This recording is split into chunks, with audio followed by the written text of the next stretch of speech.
లెక్కలు మారుతున్నాయి. జగన్మోహన్ రెడ్డి గారి బలం పెరుగుతుంది, గెలుపు ధీమా కూడా పెరుగుతుంది వైసీపీ శ్రేణుల్లో. దానికి కారణం ఏంటి అంటే గ్రామీణ ప్రాంతాల్లో తమకు తిరుగులేదు అని ఇప్పటివరకు అనుకున్నారు. గ్రామీణ ప్రాంతాల్లో కాదు, నగరాల్లో కూడా, అంటే అర్బన్లో కూడా, రూరల్తో పాటు అర్బన్లో కూడా వైసీపీకి సానుకూలంగానే వాతావరణం ఉంది అనేది కొన్ని లెక్కలు చెప్తున్నాయి. దాదాపుగా చూసుకుంటే 540 పైగా గ్రామాలు ఉన్నాయి రాష్ట్రంలో.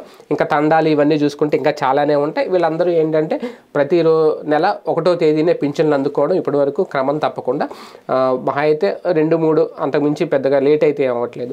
అలాగే వాలంటీర్లు అందుబాటులో ఉండడం, వైద్యం అందుబాటులో ఉండడం, ఇది ఆర్బీకేలు అందుబాటులో ఉండడం, ఇవన్నీ కూడా ఏంటి అంటే ఒక రకంగా జగన్మోహన్ రెడ్డి గారి పరిపాలనకు వీళ్ళందరూ కూడా దాసోహం అయిపోయారని చెప్పాలి.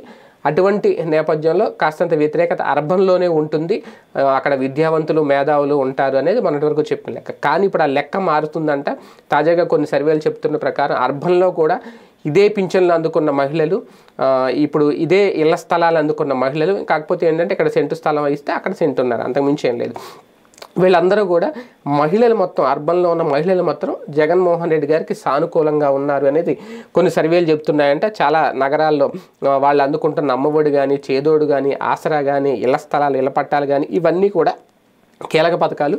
గ్రామీణ ప్రాంతాలు ఎలా అందుతున్నాయో పట్టణాల్లో కూడా అలాగే అందుతున్నాయి. ఇంకా పార్టీ క్యాడర్ ఇవన్నీ పక్కన పెడితే మహిళలు అయితే మాత్రం ఆ కృతజ్ఞత ఖచ్చితంగా ఉంచుకుంటారు, దాని ఆధారంగానే ఓటు వాళ్ళు వినియోగించుకుంటారు అనేది. ఏది ఏమైనా సరే ఇప్పుడు కొద్ది రోజుల్లో ఓటాన్ అకౌంట్ బడ్జెట్ కూడా పెట్టే అవకాశం ఉంది కాబట్టి రేపు నుండి ఆల్రెడీ అసెంబ్లీ సమావేశాలు స్టార్ట్ అయినాయి కదా, దీనికి సంబంధించి నగర వాసుల మీద కూడా కొన్ని వరాలు కురిపించే ఆలోచన చేస్తున్నారు జగన్మోహన్ రెడ్డి గారు.